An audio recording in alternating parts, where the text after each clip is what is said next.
Bismillahirrahmanirrahim. Setelah selesainya urusan fitnah kubur, maka seseorang itu mendapat keputusan dari segi kedudukannya di dalam kubur, sama ada mendapat nikmat atau celaka. Di mana orang-orang yang beriman ditempatkan oleh Allah akan katanya sebagaimana ia tetap teguh di atas muka bumi ini, dan orang-orang yang zalim pula menerimalah ia akan padahnya. Setelah itu maka rohnya tersimpan di tempat rahmat atau tersimpan di tempat azab, sehinggalah apabila tiba masanya Allah memerintahkan roh itu kembali kepada jasadnya. Ini pendapat secara umum.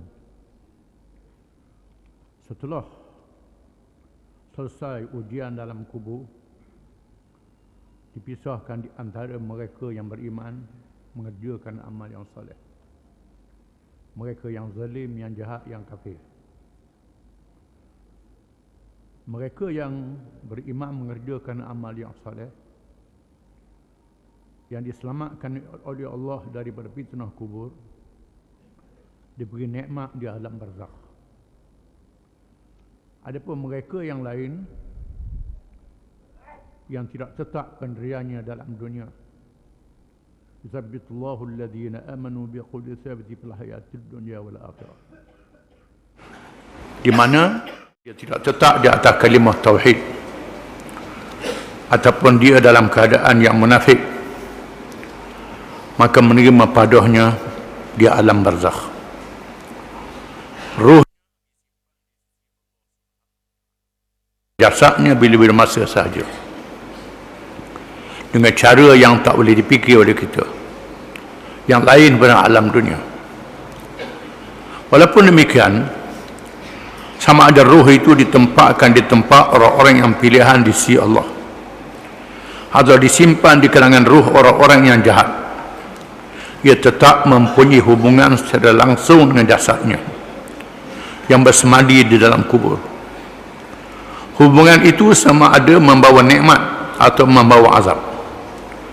Dan sabit di dalam hadis yang sahih bahawa orang-orang yang mati itu mengetahui orang yang menziarahi kuburnya. Di antaranya hadis yang diriwayatkan oleh Ibnu Abdul Bar yang sahih dari Ibnu Abbas radhiyallahu anhuma. Allah Ta'ala mengembalikan ruh pada jasad, disebut dalam hadis-hadis yang banyak. Di antaranya hadis sahih riwayat Ibnu Abdul Bar, ma min ahadin yamurru biqabri akhihi al-muslim kana ya'rifuhu fid dunya fayusallimu alayhi illa radda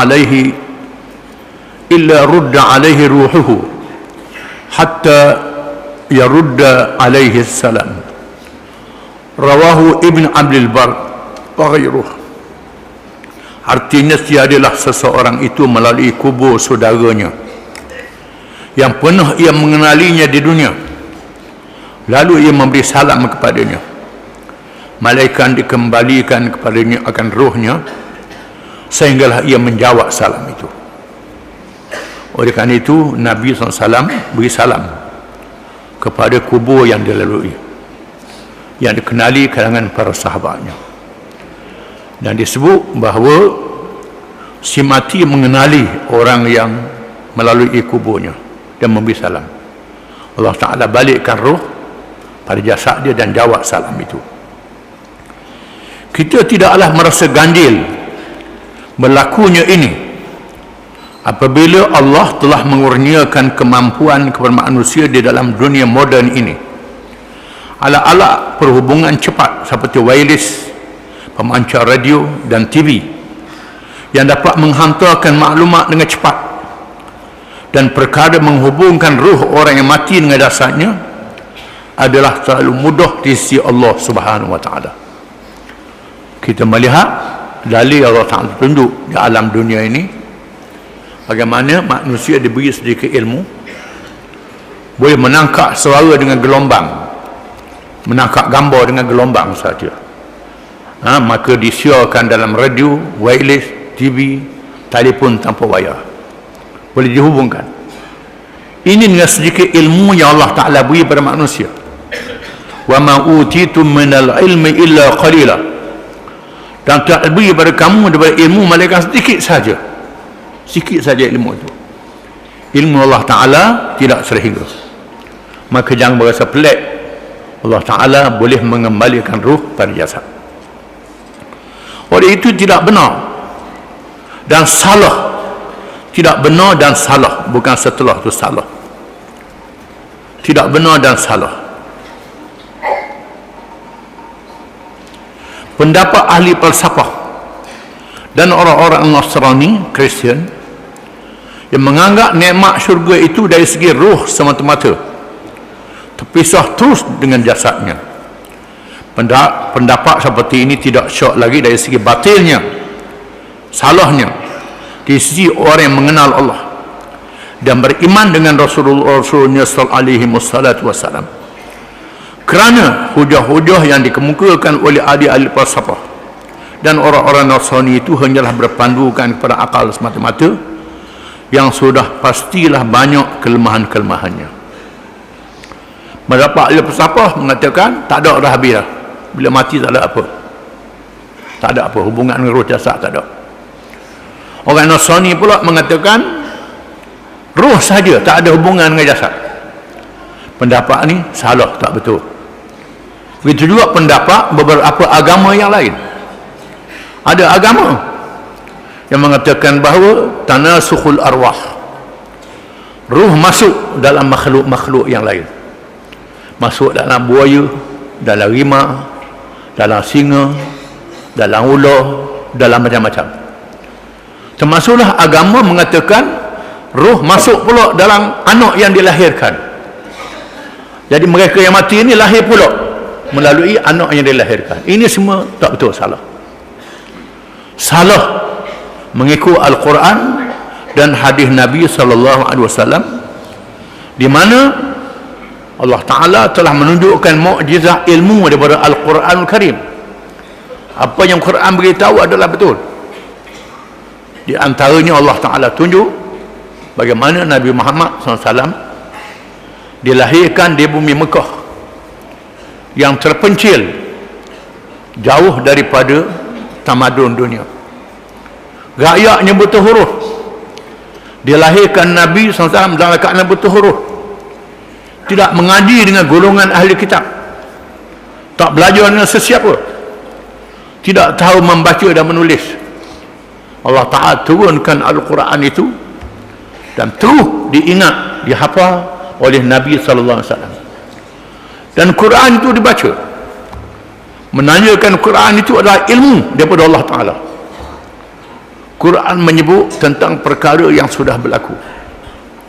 Kisah Nabi Nuh, kisah Nabi Hud, kisah Nabi Saleh, kisah Nabi Lut, kisah Nabi Musa dan Fir'aun disebut dalam Quran. Allah Ta'ala tinggalkan tanda-tanda tamadun-tamadun yang menentang Nabi-Nabi dan Rasul-Rasul. Di Iran, Iraq dan Syria masih ada tanda-tanda kerajaan Namrud yang melawan Nabi Ibrahim alaihissalam. Di Mesir masih ada bangunan-bangunan Fir'aun. Di Yaman dan Oman masih ada tanda-tanda kaum Hud, kaum Ad, dan banyak lagi tanda-tanda yang lain. Termasuklah mereka yang menggali dalam tanah. Bila dapat dalam kenyataan sejarah, gali dalam tanah, ada tanda-tanda itu. Nabi Muhammad dapat ilmu daripada mana ini semua? Daripada Allah Ta'ala. Menandakan betulnya Al-Quranul Karim. Menyebut tentang Nabi-Nabi zaman dahulu. Cerita Nabi-Nabi zaman dahulu disebut dalam Taurat, dalam Injil, dan sebahagian ajaran agama disebut di dalam Veda agama Hindu, dalam kitab agama Buddha. Sebahagian yang ada dalam Quran ada disebut dalam kitab-kitab agama ini, kitab sebelum Masehi. Cuma kitab-kitab ini sebahagiannya diubah dan dipinda oleh padri-padri dan sami-sami, tetapi asas kepercayaan, asas agama ada dalam kitab-kitab ini, sama dengan apa yang ada dalam Al-Quranul Karim. Wala in sa'altahum man khalaqas samawati wal ard la yaqulunna Allah. Jika orang tanya mereka siapa yang menguasai seluruh langit dan bumi, menjadikannya, semua kata Allah, mengikut bahasa masing-masing. Yang jadi masalah, mereka lantik malaikat jadi Tuhan, lantik batu jadi Tuhan, lantik makhluk-makhluk jadi Tuhan. Itu sudah menyeleweng. Tetapi asas percayaan pada Allah itu ada dalam Al-Quranul Karim. Kemudian cerita-cerita yang ada pada hari ini tentang matahari, bulan, bintang cakrawala yang ada di langit, angkasa lepas, disebut dalam Al-Quranul Karim. Ahli-ahli sains angkasa lepas pada hari ini menggunakan alat-alat untuk mengesan bulan, matahari, bintang cakrawala di langit dan peredarannya mengikut apa yang ada dalam Quran. Terdapat kajian-kajian awal lain dengan Quran, mereka kata Quran bohong. Akhirnya dengan alat yang lebih baru didapati betul macam Quran beritahu, menandakan benarnya Al-Quranul Karim. Termasuklah dalam masalah politik, masalah ekonomi, masalah undang-undang. Carilah apa penyelesaian politik, ekonomi dan undang-undang lain pada Quran, tak boleh selesai masalah. Politik baik, ekonomi, undang-undang, mengatasi masalah jenayah, hubungan antarabangsa, kalau lari pada Quran tak boleh selesai masalah. Di sini menyebabkan orientalis, ialah mereka yang mengkaji Al-Quranul Karim terjemahannya saja dan mengkaji lebih mendalam melalui bahasa Al-Quran, menyerahkanlah. Maka begitulah juga Quran mengesahkan perkara gaib, perkara malaikat, perkara roh, perkara hari kiamat. Sudah tentu benar apa yang ada dalam Quran ini, jangan main-main, kena percaya. Maka semua kepercayaan yang lain pada Quran adalah salah. Bahkan termasuk dalam kepala orang Melayu pun, kepala orang Melayu yang sudah menganut Islam tapi pengaruh lama masih ada.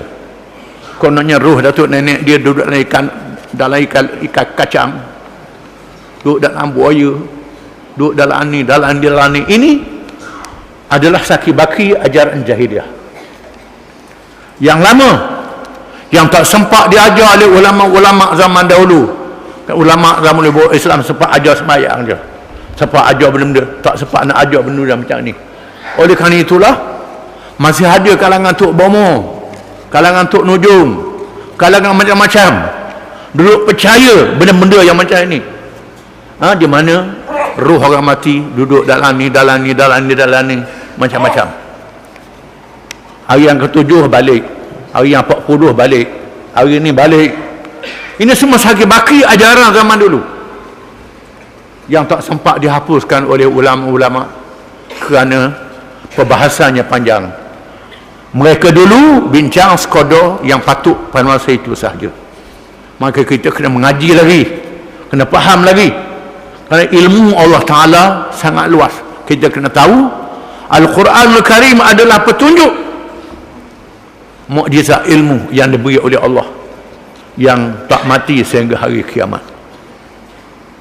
Ibn Abdul Bar rahimahullah telah berdalilkan dengan sabda Rasulullah sallallahu alaihi wasallam, inna ahadakum idza mata uridu alaihi maq'aduhu buanta tu tak ada titik di atas, bil ghadati wal ashi in kana min ahli al jannati. Itu banyak salah dia ni. In kana min ahli al-jannati fa min ahli al-jannah wa in kana min ahli an-nar fa min ahli an-nar fa yuqalu hadha maq'aduka hatta yab'athaka Allah yawm al-qiyamah. Rawahu al-jamaah illa Abu Daud. Artinya sesungguhnya seseorang di kalangan kamu apabila mati, dibentangkan kepadanya tempat duduknya di waktu pagi dan petang. Jika ia di kalangan ahli syurga, maka termasuklah ia di kalangan ahli syurga. Dan jika ia ahli neraka, termasuklah ia di kalangan ahli neraka. Lalu dikatakan kepadanya, inilah tempatmu sehingga Allah membangkitkan kamu pada hari kiamat. Ini hadis yang sahih. Dengan menyatakan bahawa hadis tersebut menjadi dalil bahawa roh itu berada di halaman kuburnya, beliau menegaskan makna pendapatku ialah berada di halaman kuburnya. Kadang-kadang ia berada tidak di halaman kuburnya, bukannya ia tidak meninggalkan halaman itu. Bahkan ia seperti dikatakan oleh Al-Imam Malik, bahawa roh itu berjalan di mana ia menghendakinya, mengikut ketentuan Allah SWT. Kita tak tahu, ini alam ghaib. Berkata guru kami Syekh Abdul Aziz bin Baz rahimahullah, bukan hafizahullah, rahimahullah, dia dah mati dah. Masa tulis ni duduk lagi, ni dah mati, rahimahullah.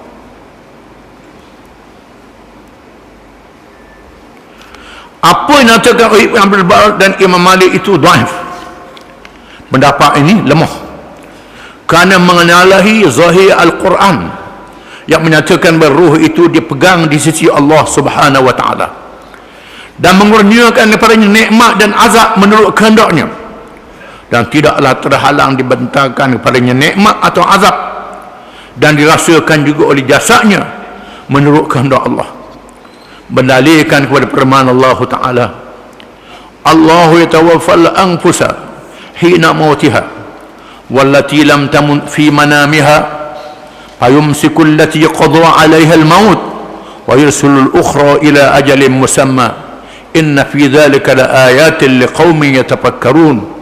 Surah Az-Zumar ayat 42. Artinya Allah memegang jiwa orang yang ketika matinya dan memegang jiwa orang yang mati ketika tidurnya, menunjukkan bahawa bila kita mati, Allah Ta'ala pegang roh itu. Termasuklah bila kita tidur, Allah Ta'ala menguasai roh itu.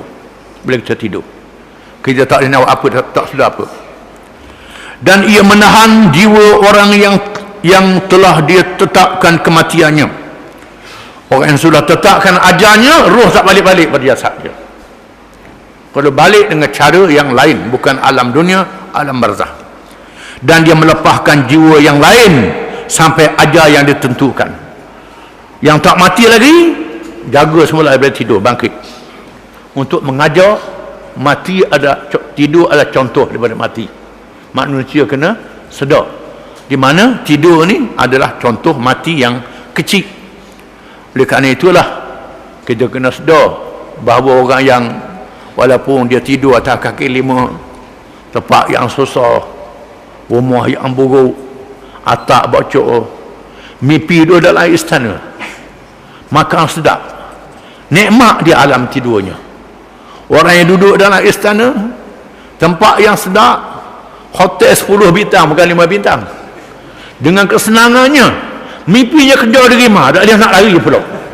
Alangkah seksanya. Ini contoh kematian yang kita kena faham. Ini adalah alam lain per alam jaga. Sesungguhnya pada yang demikian itu terdapat tanda-tanda kekuasaan Allah bagi kaum yang berfikir. Di samping itu disebut di dalam hadis-hadis yang sahih bahawa ruh itu dikembalikan berjasadnya setelah dikebumikan, dan ketika disoal dan tidaklah terhalang untuk dikembalikan semula berjasadnya ketika diberi salam di sisi kuburnya. Dan sabit juga di dalam hadis-hadis yang sahih bahawa ruh orang yang mati syahid itu berada di dalam burung hijau yang berterbangan di dalam syurga. Ini disebut dalam hadis-hadis yang sahih. Wallahu a'lam.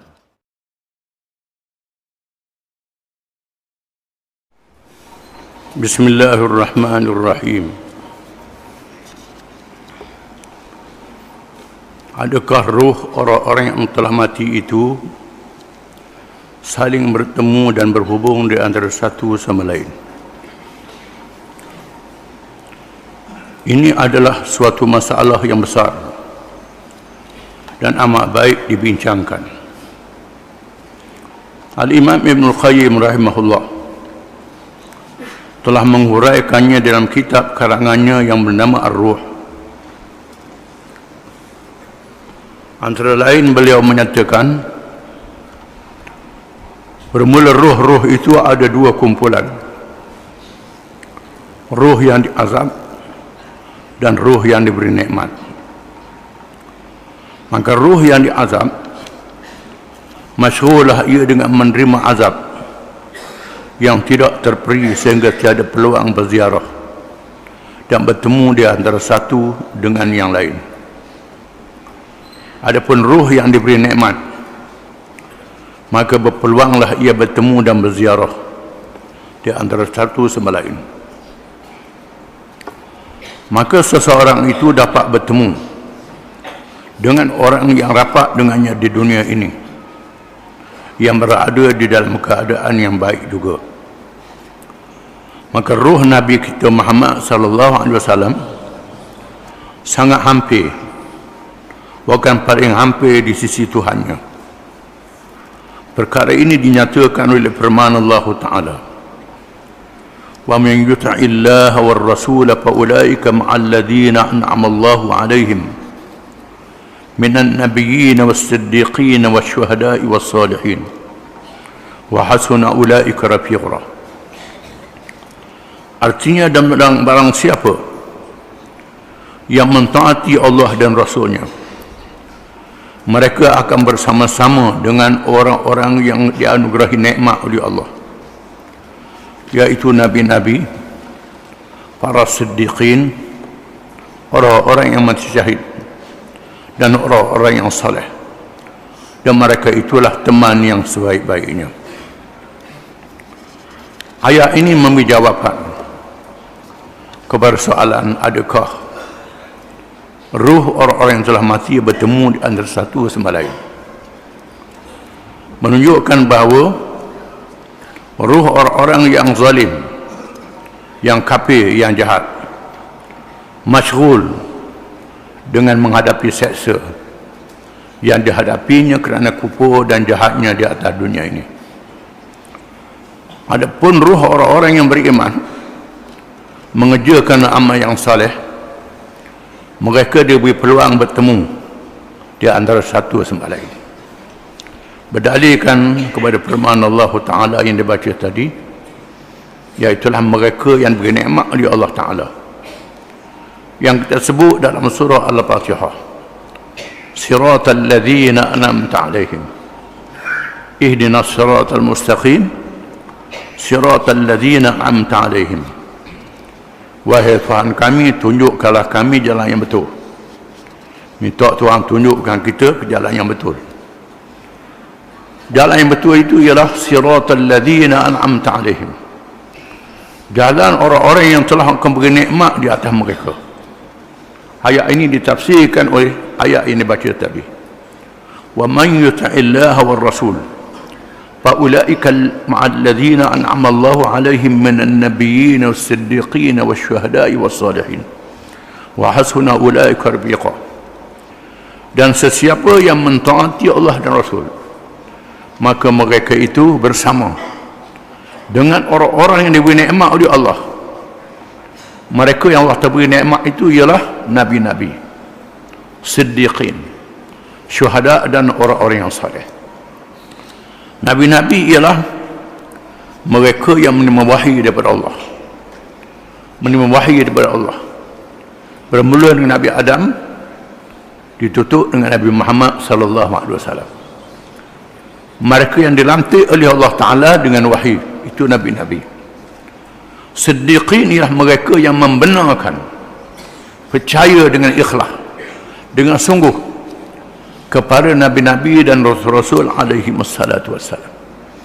Allah Ta'ala tahu apa yang ada dalam hati mereka.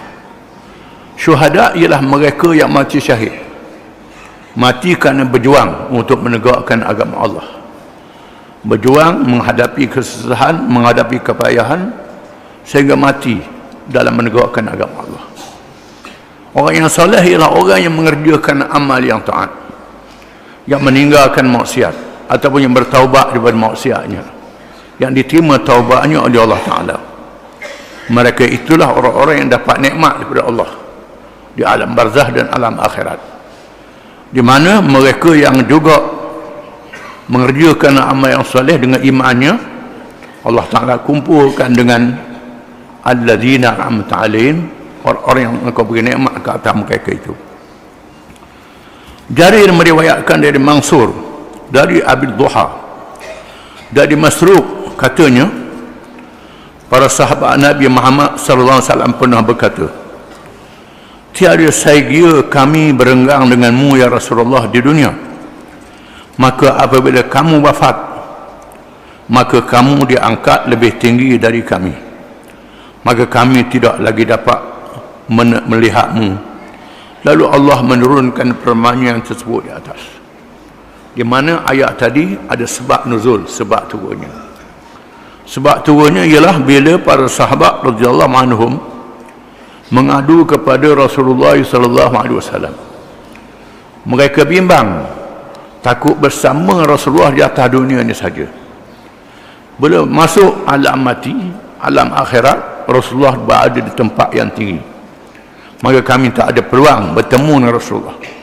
Lalu Allah menurunkan ayat ini baca tadi, bahawa mereka yang beriman mengerjakan amal yang saleh yang diterima oleh Allah Ta'ala dapat bertemu dengan orang-orang yang Tuhan beri nikmat pada mereka, Nabi-Nabi, Siddiqin, Syuhada dan orang-orang yang saleh. Berkata Asy-Sya'bi, seorang sahabat di kalangan Ansar, di kalangan penduduk Madinah yang menolong Islam, menolong Nabi dan sahabat-sahabatnya, datang menangis di sisi Rasulullah sallallahu alaihi wasallam. Lalu Rasulullah SAW bertanya, apakah yang menyebabkan awak menangis? Jadi seorang sahabat Ansar, orang Madinah yang sungguh-sungguh sayang pada Nabi sallallahu alaihi wasallam, pergi menangis depan Nabi. Nabi tanya, pasal apa awak menangis? Lalu ia berkata, ya Nabi Allah, demi Tuhan yang tiada Tuhan yang sebenar melainkan Dia, sesungguhnya kamu adalah orang yang paling saya kasihi, lebih daripada keluarga dan harta benda aku. Saya sayang Rasulullah lebih pada harta benda, lebih pada kaum keluarga saya. Inilah dia golongan Ansar, sahabat-sahabat Nabi yang disebut kumpulan Allah, Hizbullah. Maka sayang pada Allah dan Rasul lebih daripada keluarga dan anak beranak, lebih daripada harta. Mereka sanggup tinggal harta, mereka sanggup susah menghadapi harta, mereka sanggup berlawan ibu bapa mereka, keluarga mereka, kerana bersama dengan Nabi sallallahu alaihi wasallam. Sebab begitu, ini ialah iman yang sungguh, iman yang sempurna. Tak tukar Nabi, tak tukar Islam dengan apa saja di dunia ini, sama ada harta benda ataupun kaum keluarga yang paling dekat. Ini sifat sahabat Nabi dan sifat orang Islam yang sebenar. Dan demi Allah, Tuhan yang Tuhan yang sebenar melainkan Dia, aku kasih padamu lebih daripada diriku, saya dan keluarga saya. Saya ingatkan Rasulullah sehinggalah saya teringat apabila Rasulullah SAW mati dan saya pun mati, dan saya rasa bahawa saya bersama Rasulullah di dunia ini, dan Rasulullah dia angkat di kalangan Nabi-Nabi, dan saya tahu sesungguhnya jika saya masuk syurga, sudah tentu saya berada di tempat yang rendah. Kalau saya masuk syurga pun tempat saya rendah. Dari tempat Rasulullah SAW, dia tempat Rasulullah, macam mana nak temu Rasulullah? Rasulullah duduk di tempat yang tinggi. Rasulullah SAW tidak menjawab sedikit pun, Nabi tak jawab. Sehinggalah Allah menurunkan firman-Nya yang dibaca tadi, wa man yuti'illah war rasul fa ulaika ma'al ladzina an'ama Allahu 'alaihim min an-nabiyyin was-siddiqin wasyuhada'i was-salihin wa hasuna ulaika rafiqa dzalika al-fadlu min Allah wa kafa billahi 'alima. Surah An-Nisa ayat 69 ke 70. Artinya, dan barang siapa yang mentaati Allah dan Rasulnya, mereka itu akan bersama-sama dengan orang-orang yang dianugerahi nikmat oleh Allah, yaitu nabi-nabi, para siddiqin, orang-orang yang amat teguh kepercayaannya, orang yang mati syahid, dan orang-orang yang soleh. Dan mereka itulah teman yang sebaik-baiknya. Yang demikian itu adalah kurnia dari Allah, dan Allah itu cukup mengetahui. Allah Ta'ala maha mengetahui apa yang ada dalam hati kita, apa amalan kita, yang kita pun dah ingat amalan kita yang lama-lama tu Allah Ta'ala tak lupa sekali-kali. Orang tak tahu amalan kita, Allah Ta'ala tahu amalan kita. Apa lagi hati kita, orang tak tahu apa yang ada dalam hati kita, Allah Ta'ala tahu. Mereka yang benar-benar beriman, ikut Nabi-Nabi dengan cara yang benar, yang sungguh, mereka itu akan bersama dengan Nabi pada hari kiamat kelak. Allah juga telah berfirman, Ya ayyatuhan nafsul mutmainnah, irji'i ila rabbiki radiyatan mardiyah, fadkhuli fi ibadi wadkhuli jannati. Surah Al-Fajr ayat 27 hingga 30. Artinya, wahai jiwa yang tenang, jiwa yang tenang, ruh yang tenang, kembalilah kepada Tuhanmu dengan hati yang puas lagi diredai, maka masuklah ke dalam jamaah hamba-hambaku dan masuklah ke dalam syurgaku. Ayat ini juga menegaskan bahawa jiwa yang tenang, ruh yang baik, yang beriman, yang ikhlas, mengerjakan amal yang soleh, bila dicabut, Tuhan suruh gabungkan dengan hamba-hamba dia yang diterima oleh Tuhan di dalam syurga.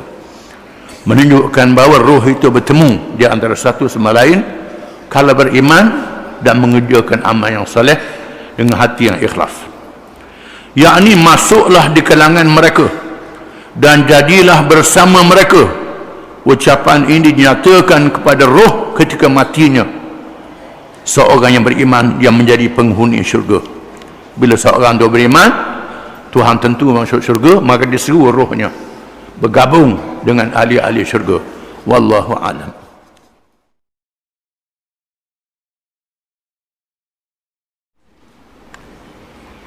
Bismillahirrahmanirrahim. Kedudukan roh.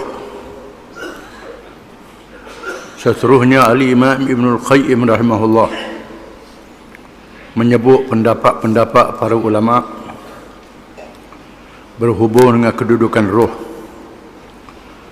dengan menterjehkan pendapat yang menyatakan bahawa roh itu berbeza-beza tempatnya di alam barzakh dengan perbezaan yang jauh di antara satu sama lain.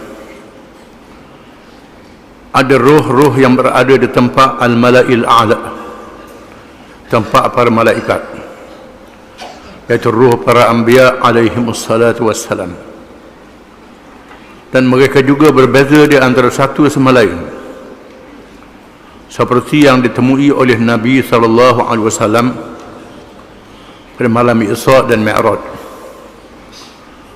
Ruh-ruh orang yang mati syahid pula berada di dalam tembolok burung-burung hijau yang berterbangan dan berkeliaran di dalam syurga dengan bebasnya. Tetapi bukan semua orang yang mati syahid, kerana ada juga di kalangan mereka orang-orang yang ditahan daripada masuk syurga kerana hutang atau perkara yang lain. Imam Ibn Qayyim rahimahullah yang menulis kitab Ar-Ruh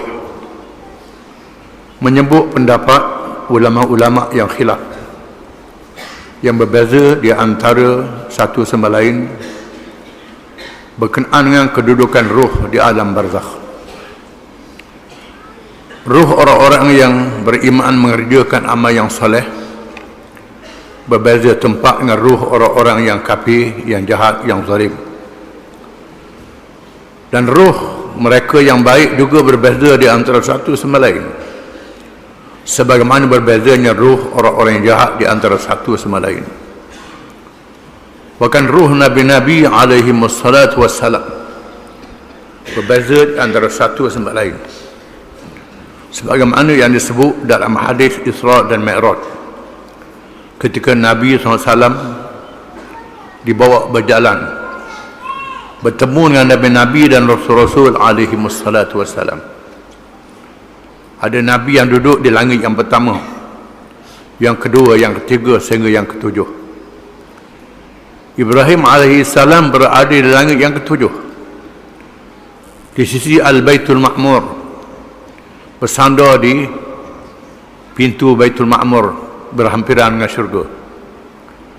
Kerana perjuangannya yang hebat menentang Raja Namrud sehingga dihukum bakar dalam api yang dinyalakan, diselamatkan oleh Allah dengan mukjizat, menunjukkan cabaran yang dihadapi oleh Nabi Ibrahim alaihi salam lebih daripada nabi-nabi yang lain. Nabi Musa di langit yang ke-6. Begitulah adanya perbezaan di antara nabi-nabi alaihi wassalatu wassalam. Begitu juga di antara orang-orang yang beriman dan mengerjakan amal yang saleh. Disebut dalam Quran, disebut dalam hadis, ruh orang-orang yang mati syahid, yang mati kerana perjuangan menegakkan agama Allah, diletakkan di tempat yang bebas di dalam syurga, kecuali mereka yang meninggalkan hutang walaupun dia mati syahid. Seperti disebut dalam Al-Musnad, inna rajulan ja'a ila an-nabiy sallallahu alaihi wasallam faqala ya Rasulullah ma li in qutiltu bukan fuqiltu, qutiltu, ma li in qutiltu fi sabilillah. Qala Rasulullah sallallahu alaihi wasallam al-jannah. Falamma waliya qala illa ad-dain. Sarrani bihi Jibril anifan. Artinya bahawa seorang lelaki bertanyakan Rasulullah sallallahu alaihi wasallam, ya Rasulullah, apakah untuk saya jika saya mati dibunuh kerana perjuangan sabilillah, perjuangan jalan Allah menegakkan agama Allah? Rasulullah SAW menjawab, masuk syurga. Setelah ia mahu berpaling, dia mahu berundur, Rasulullah SAW bersabda, malaikat kalau ada hutang, Jibril memberitahuku tadi, Jibril beritahu pada aku, kecuali mereka yang berhutang, maka ditangguh sehingga diselesaikan hutangnya. Menunjukkan bahawa tanggungjawab kita dengan manusia ada kaitan di alam akhirat. Jangan buat main, tak bayar hutang. Duduk ingat bila mati lepaslah. Hal-hal hutang ni tidak akan disebut lagi berkenaan hutang, akan ditangguh masuk syurga. Kalau orang tu masuk syurga sekalipun, tak boleh buat main-main berkenaan dengan hutang, kecuali dalam perkara jihad fardu ain. Jihad fardu ain ialah jihad apabila Islam berada dalam keadaan yang sangat bahaya, apabila musuh sudah masuk dalam negeri Islam. Islam dalam keadaan yang sangat bahaya, dia memang niat nak bayar hutang, tapi tak perlu tunggu bayar hutang dulu, hendaklah tunaikan tanggungjawab serta-merta apabila musuh sudah masuk dalam negeri Islam. Mereka ini mendapat kelebihan yang lain di sisi Allah Subhanahu Wa Taala. Ada kelebihan yang Allah Taala tolong dia kerana menunaikan jihad fardu ain. Yang disebut dalam hadis ini ialah jihad fardu kifayah. Dalam keadaan Islam sangat kuat, sudah gagah, dan perlu pergi keluar untuk melindungi mereka yang berdakwah, berjihad. Tak boleh pergi lari berjihad kerana tak mau bayar hutang. Itu tidak boleh, kena bayar hutang. Ada pula antara mereka yang berada di pintu syurga, dan ada pula orang yang istimewa di kalangan syuhada, seperti Sayyidina Ja'far radhiyallahu an, di mana Allah mengurniakan kepadanya 2 sayap. Dan ada pula orang yang menjadi penghulu syuhada seperti disabdakan oleh Rasulullah sallallahu alaihi wasallam, Sayyidus syuhada Hamzah bin Abdul Muttalib wa rajulun qama ila imamin jairin fa'amarahu wa nahahu faqatalah. Rawahu al-Hakim fil Mustadrak. Artinya, penghulu orang yang mati syahid ialah Hamzah bin Abdul Muttalib, dan orang yang bangun menghadapi pemerintah yang zalim, lalu ia menyuruh dan melarang, lalu pemerintah itu membunuhnya. Menunjukkan bahawa mereka yang mati syahid ada beza di antara satu sama lain. Contohnya Ja'far bin Abi Talib radhiyallahu anhu, sepupu Nabi SAW, yang mati dalam peperangan Mu'tah, di mana Allah Ta'ala beri pada dia 2 sayap yang boleh terbang ke sana kemari dalam syurga, kerana kedua-dua tangannya putus dalam peperangan Mu'tah.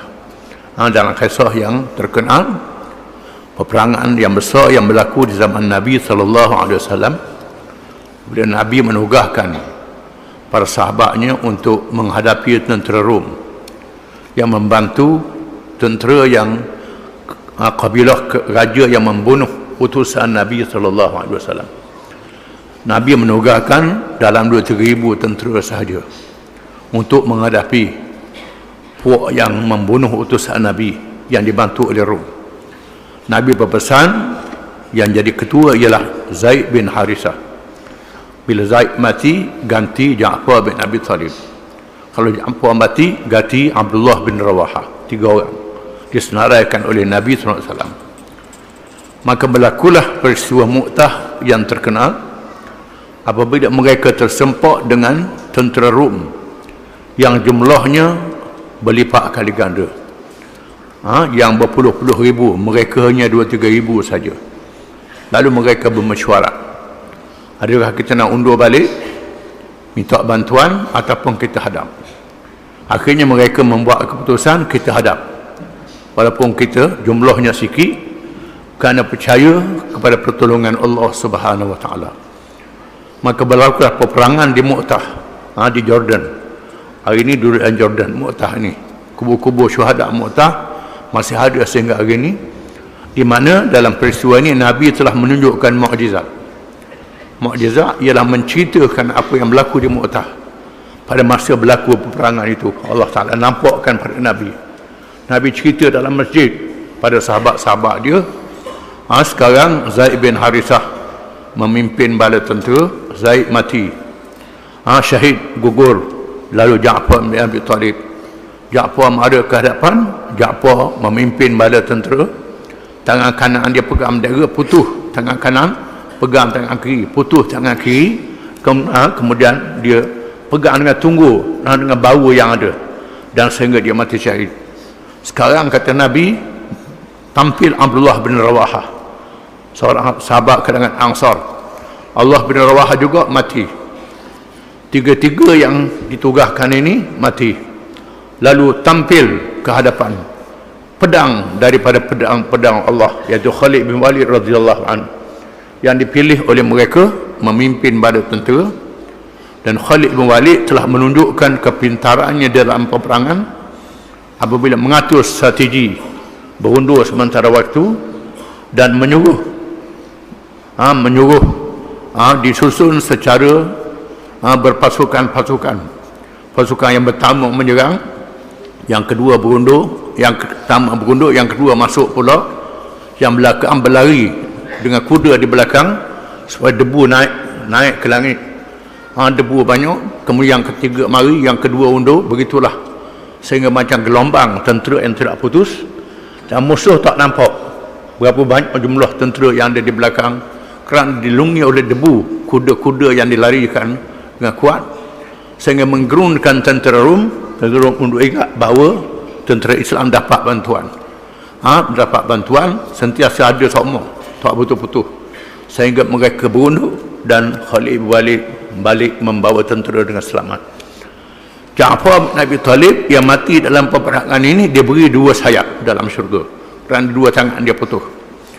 Kemudian Hamzah bin Abdul Muttalib ialah pak saudara Nabi yang melindungi Nabi SAW, yang merupakan keluarga Nabi yang hebat, yang berjihad dalam peperangan Badar, membunuh beberapa pemimpin musyrikin. Lalu dalam perang Uhud dia telah dibunuh kerana balas dendam, sebab dia membunuh banyak pemimpin musyrikin dalam perang Badar. Maka setelah dibalas dendam dalam perang Uhud dan dia gugur sehingga mayat ada dicincang mayat dia, dibelah, dicincang. Dan Nabi kata Sayyidina Hamzah adalah penghulu syuhada di hari kiamat kelak. Penghulu syuhada Sayyidina Hamzah, dan orang yang sanggup di kalangan umat aku, sesiapa yang sanggup menghadapi pemerintah yang zalim, sama ada raja, presiden ataupun siapa sahaja yang memerintah dengan zalim, di mana orang ni sanggup menegur pemerintah yang zalim, disuruh dan dilarang bercakap, tidak mendiamkan diri. Dengan sebab itu dia telah dibunuh. Dia dibunuh oleh pemerintah itu. Dia jadi penghulu yang mati syahid pada hari kiamat kelak. Ada juga roh-roh yang berada di bumi, dia tidak diangkat, iaitu orang-orang yang tidak ingatkan Tuhan, tidak mengasihinya, dan tidak menghampirkan diri kepada Allah. Apabila ia bercerai dari badannya, tidaklah ia diangkat seperti roh yang hampir dengan Tuhannya. Dan orang-orang yang kasihkan Tuhan, sesungguhnya seseorang itu bersama dengan orang-orang yang ia kasih di dunia ini apabila tiba di alam barzah nanti, di mana orang yang hidup di atas dunia tak ingat Tuhan, tak kasih Tuhan, dan tak kasih orang yang kasih pada Tuhan. Dia tak suka pada orang yang taat pada Allah Ta'ala. Dia tak suka pada orang yang menegakkan Islam, tak suka pada orang dakwah, tak suka. Roh ni tak naik ke langit, kerana dia tak kasih pada mereka yang kasihkan Allah. Kerana seseorang itu bersama orang yang dikasih di alam dunia ini. Di kalangan roh itu ada yang diletakkan di dalam tempat penyaksian orang-orang yang berzina. Ada juga yang berenang di dalam sungai darah kerana memakan riba, dan berbagai keadaan lagi menurut taraf dosa yang dilakukan sekiranya tidak sempat bertaubat. Seperti juga orang-orang yang melakukan kebajikan mempunyai martabat masing-masing. Sebagaimana mereka yang buat kebajikan, yang beriman, ada martabat dalam syurga, maka mereka yang kafir, yang jahat, yang zalim, ada martabat juga di dalam neraka. Rohnya berbeza di antara satu sama lain. Wallahu a'lam.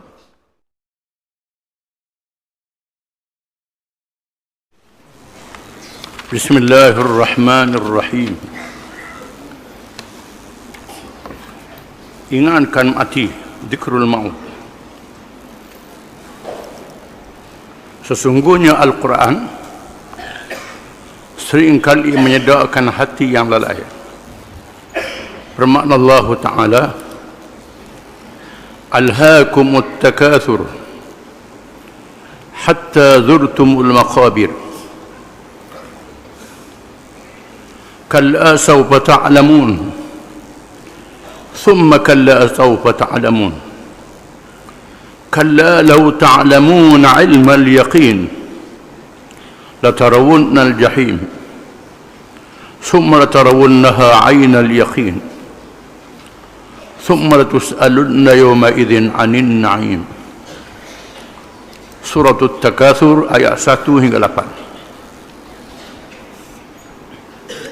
Artinya, telah melalaikan kamu oleh bermegah-megah dengan banyaknya sesuatu yang ada pada kamu, sampai kamu masuk ke dalam kubur. Jangan begitu, kelak kamu akan mengetahui. Dan jangan begitu, kelak kamu akan mengetahui. Janganlah begitu jika kamu mengetahui dengan pengetahuan yang yakin, nescaya kamu benar-benar akan melihatnya, yakni neraka Jahannam. Dan sesungguhnya kamu benar-benar akan melihat dengan mata kepala sehingga yakin. Kemudian kamu pasti akan ditanya pada hari itu tentang kenikmatan yang kamu bermegah-megahkan di dunia.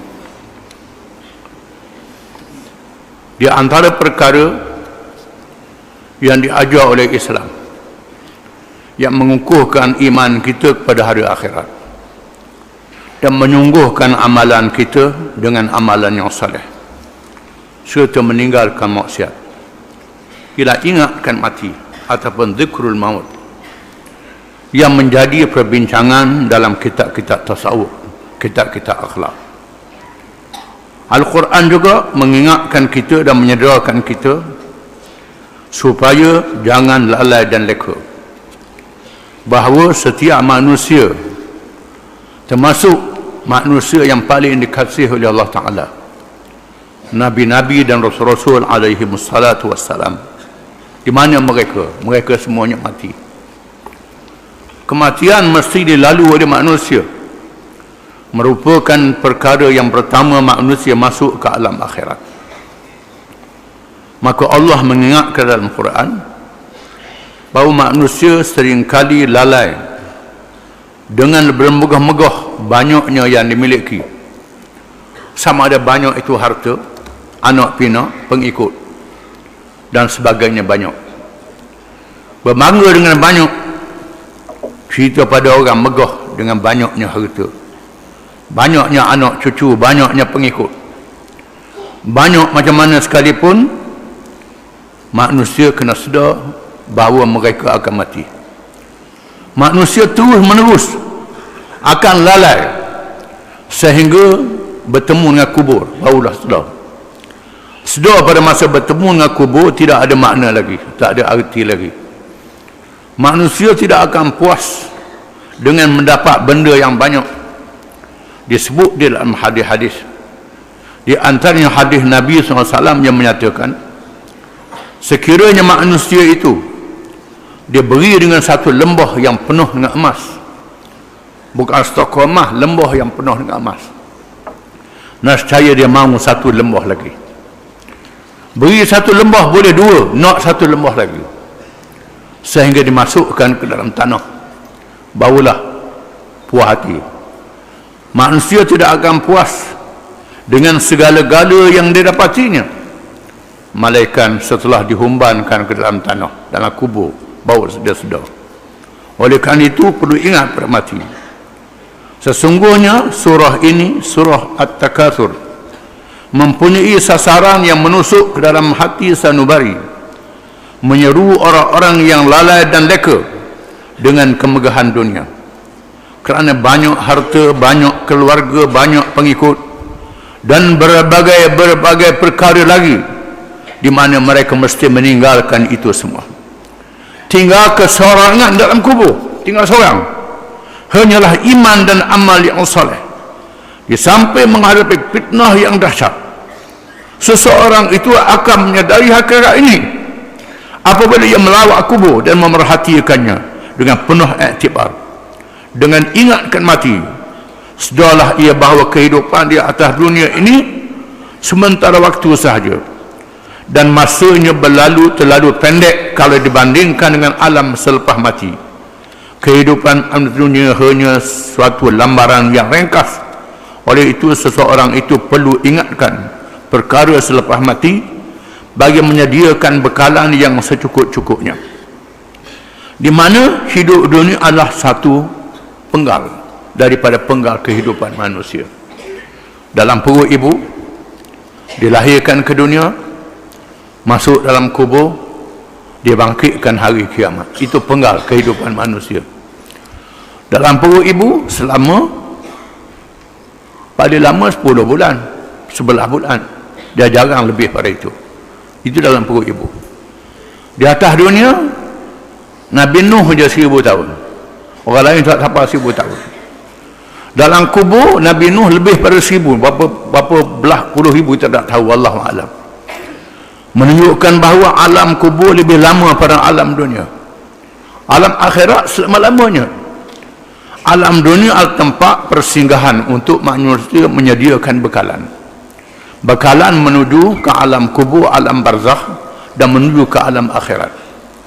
Allah Ta'ala memberi peluang untuk manusia menyediakan bekalan dengan pahala yang berlipat kali ganda kalau mengerjakan amal kebajikan, dengan iman dengan iman, dengan keyakinan, dengan percaya. Mesti ada iman. Kalau tak ada iman, semua amalan ditolak oleh Allah Subhanahu wa taala. Ada orang bukan Islam yang baik dengan saya. Tanya bagaimana saya bukan Islam. Saya bukan Islam, saya mengerjakan amal yang saleh. Adakah Tuhan terima amalan saya? Saya kata Allah Ta'ala dah sebut dalam Quran kepada Nabi SAW, wa laqad uhiya ilaika wa ila alladhina min qablik la in asyrakta la yahbatanna amaluka wa la takunanna minal khasirin. Demi sesungguhnya telah diwahyukan kepadamu wahai Muhammad sallallahu alaihi wasallam dan kepada rasul yang lebih dulu daripadamu, sekiranya mu sendiri wahai Muhammad menyekutukan Allah dengan sesuatu yang lain, maka terhapuslah semua amalanmu. Semua amalanmu terhapus pahalanya sekadar dunia sahaja, dan di akhirat termasuk di kalangan orang-orang yang rugi. Apabila pemimpin-pemimpin Mekah yang tak masuk Islam, termasuk yang masuk Islamnya kemudian, mereka merasa tercabar dan terhina dengan sebab orang-orang dahulu masuk Islam. Mereka mengatakan bahawa mereka juga mengerjakan amal yang baik. Di antaranya mereka menjadi penduduk Mekah. Mekah tanah haram, tanah suci, dibuka oleh Nabi Ibrahim alaihissalam, Nabi yang dihormati oleh semua agama-agama dalam dunia.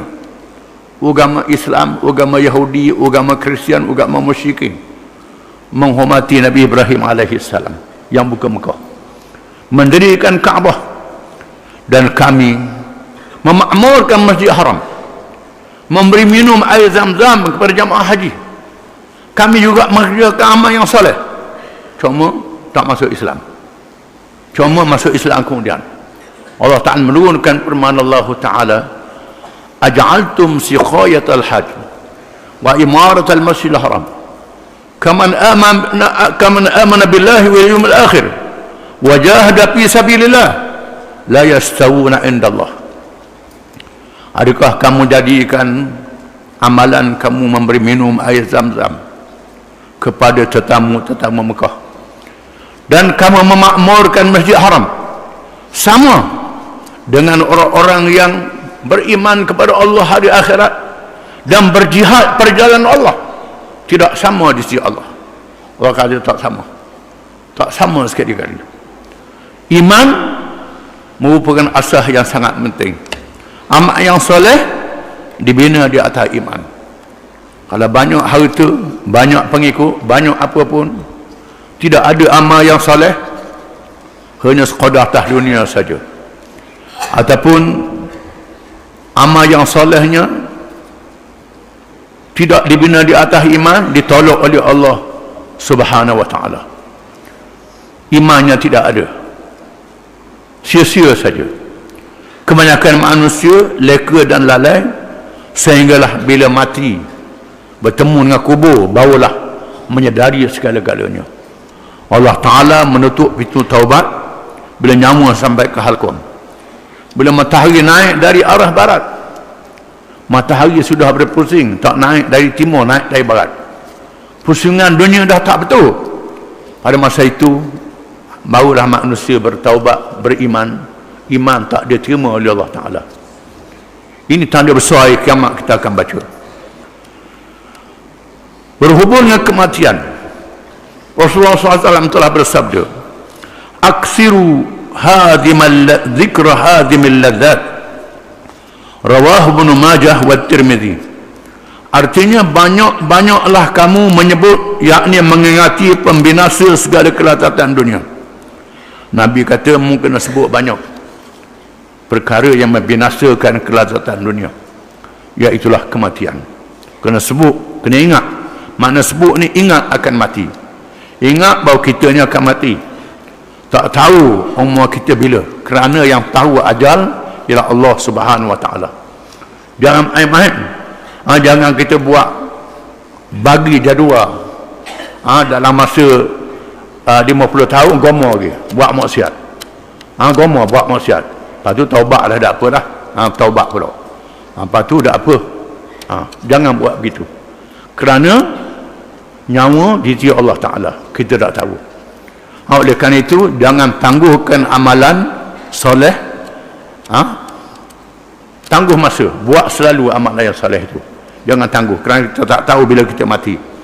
Dan kalau umur panjang pun, lalai. Duk rasa tak mati lagi. Tak apa, segera lagi. Tak apa.